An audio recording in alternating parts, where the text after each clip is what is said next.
Hi friends, എല്ലാവർക്കും നമസ്കാരം. എല്ലാവർക്കും സുഖമല്ലേ? ഞങ്ങളും ഇവിടെ സുഖമായിട്ടിരിക്കുന്നു. ഇന്ന് ഞാനൊരു അടിപൊളി അറബിക് റെസിപ്പി ആയിട്ടാണ് നിങ്ങളുടെ മുന്നിൽ വന്നിരിക്കുന്നത്. അതായത് ലുക്കൈമത്ത്. ഇത് അടിപൊളി ടേസ്റ്റാണ്. ഇതിന് നല്ല ഗുലാബ് ജാമുൻ പോലെ നല്ല മധുരവും ഉണ്ട്. കുട്ടികൾക്കൊക്കെ ഇഷ്ടപ്പെടും. അപ്പോൾ അതെങ്ങനെയാണ് ഉണ്ടാക്കുന്നതെന്ന് നമുക്ക് നോക്കാം. വീഡിയോയിലോട്ട് പോയാലോ? അപ്പോൾ അതിന് വേണ്ടിയിട്ട് ഒരു 3 ടേബിൾ സ്പൂൺ ചെറു ചൂടുവെള്ളം ഒരു പാത്രത്തിലേക്ക് ഞാൻ ഒഴിച്ചു കൊടുക്കുന്നുണ്ട്.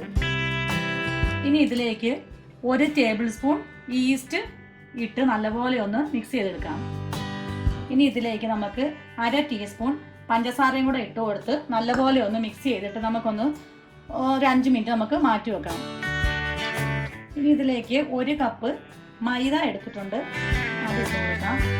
ഒരു 1/2 ടീസ്പൂൺ ബേക്കിംഗ് പൗഡർ, സോഡാപ്പൊടി, 1 ടേബിൾ സ്പൂൺ കോൺഫ്ലവർ. ഇനി ഇത് എല്ലാം കൂടെ നമുക്കൊന്ന് മിക്സ് ചെയ്യാം. ഇനി ഇതിലേക്ക് നമുക്ക് ചെറു ചൂടുവെള്ളം കുറേശ്ശെയായിട്ട് ഒഴിച്ചൊന്ന് ഒരു മാവ് തയ്യാറാക്കി എടുക്കാം. മുഴുവൻ വെള്ളം ഒന്നിച്ച് ഒഴിക്കരുത്. ഞാനിവിടെ 1 കപ്പ് വെള്ളമാണ് എടുത്തിരിക്കുന്നത്. അതൊന്ന് കുറേശ്ശെ ഒഴിച്ചൊന്ന് കലക്കിയെടുക്കണം.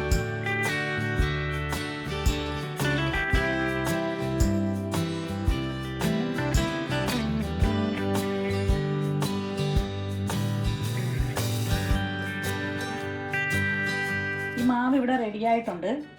ശരിക്കും ഇതാണ് ഇതിൻ്റെ പാകം എന്ന് പറയുന്നത്. ഞാനിവിടെ 1/2 കപ്പ് വെള്ളമാണ് എടുത്തിരിക്കുന്നത്. 1 കപ്പ് ആവശ്യമായിട്ട് വന്നില്ല. 20 മിനിറ്റ് മതി. 20 മിനിറ്റ് നമുക്കിതൊന്ന് പൊങ്ങാൻ വേണ്ടിയിട്ട് വെക്കണം. ഈസ്റ്റ് ഒക്കെ ചേർത്തല്ലേ, നല്ലപോലെ എയർ കയറാതെ അടച്ച് വേണം ഇത് വെക്കാൻ. ഇനി ഇതിലേക്ക് നമുക്ക് 1 ടേബിൾ സ്പൂൺ ഓയിലും കൂടെ ഒന്ന് ഒഴിച്ചു കൊടുത്ത് നല്ലപോലെ ഒന്ന് മിക്സ് ചെയ്ത് ഒരു 5 മിനിറ്റ് കൂടെ കൂടിയിട്ടൊന്ന് വെക്കാം. ഇനി നമുക്കിതിലേക്ക് ആവശ്യമായിട്ടുള്ള പഞ്ചസാര പാനി തയ്യാറാക്കാം. അതിന് വേണ്ടിയിട്ട് ഞാനിവിടെ 1 കപ്പ് പഞ്ചസാര എടുത്തിട്ടുണ്ട്. ഒരു പാനിലേക്ക് നമുക്ക് ഇട്ട് കൊടുക്കാം. ഇനി ഇതിലേക്ക് 1 കപ്പ് വെള്ളവും കൂടെ ഒഴിച്ച് നല്ലപോലെ ഒന്ന് നമുക്ക് ഒട്ടുന്ന പരുവാക്കി ഒന്ന് എടുക്കാം.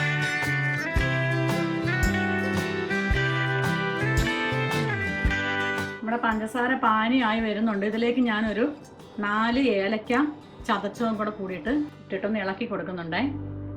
ഇത് നല്ലപോലെ ഒട്ടുന്ന പരുവം ആവുന്നിടം വരെ നമുക്കൊന്ന് കൈ എടുക്കാതെ ഇളക്കി കൊടുക്കണം. നല്ലപോലെ ഒന്ന് തിളച്ച് വരണം. ഇതോടെ നല്ല അടിപൊളിയായിട്ട് തിളച്ച് വന്നിട്ടുണ്ട്. തിളച്ച് കഴിഞ്ഞതിന് ശേഷം മാത്രമേ നമ്മൾ കൈ എടുക്കാവുള്ളൂ. നമ്മുടെ പഞ്ചസാര പാനി ഇവിടെ റെഡി ആയിട്ടുണ്ട്.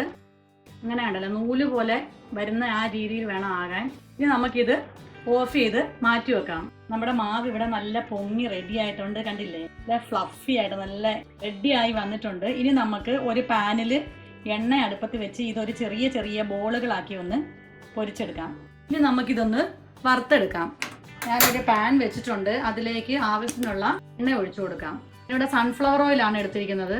നമ്മുടെ ഓയിൽ ഇവിടെ നല്ലപോലെ ചൂടായിട്ടുണ്ട്. ഞാൻ ഇതുപോലെ 1 സ്പൂൺ എടുത്തതിന് ശേഷം ഓരോ സ്പൂൺ വീതം അതിലേക്ക് നമുക്ക് ഇട്ട് കൊടുക്കാം. ഇതിവിടെ ഒരു സൈഡ് മൂത്ത് വന്നിട്ടുണ്ട്. നമുക്കിതൊന്ന് നിറച്ചിട്ട് കൊടുക്കാം. നമുക്ക് ഇടുമ്പോഴാണെങ്കിൽ ഒരു ചെറിയ ബുദ്ധിമുട്ടൊക്കെ വരും. മൈദ ആയതുകൊണ്ട് ഇതിനകത്തുനിന്ന് പിടിച്ച് എടുത്ത് വരാനൊക്കെ പാടായിരിക്കും. എന്നാലും സാറില്ല, ഇങ്ങനെ അങ്ങ് ഇട്ട് കൊടുത്തേച്ചാൽ മതി. ആദ്യം നമ്മളിട്ട 3 ഇവിടെ റെഡി ആയിട്ടുണ്ട്. അത് നമുക്ക് കോരി നമ്മൾ നേരത്തെ റെഡിയാക്കി വെച്ചിരിക്കുന്ന പഞ്ചസാര പാനിയിലേക്ക് ഇട്ട് കൊടുക്കാം. ഇങ്ങനെ നമ്മുടെ ഈ സ്വീറ്റ് ഇവിടെ റെഡി ആയിട്ടുണ്ട്. ഇത് ഞാൻ ആദ്യം റെഡിയാക്കി വെച്ചിരുന്ന പഞ്ചസാര പാനിയിലേക്കാണ് മുഴുവനും ഇട്ടത്.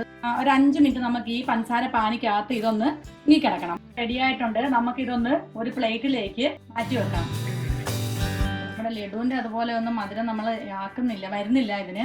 ഈ നോമ്പ് കാലത്ത് എല്ലാവരും ഇത് ഉണ്ടാക്കി നോക്കണം. അതുപോലെ തന്നെ എൻ്റെ വീഡിയോ ഇഷ്ടപ്പെട്ടെങ്കിൽ ലൈക്ക് ചെയ്യണം, ഷെയർ ചെയ്യണം, അതുപോലെ സബ്സ്ക്രൈബ് ചെയ്യാനും മറക്കരുത്. വീണ്ടും ഒരു പുതിയ എപ്പിസോഡുമായിട്ട് വരുന്നത് വരെ എല്ലാവർക്കും ബൈ.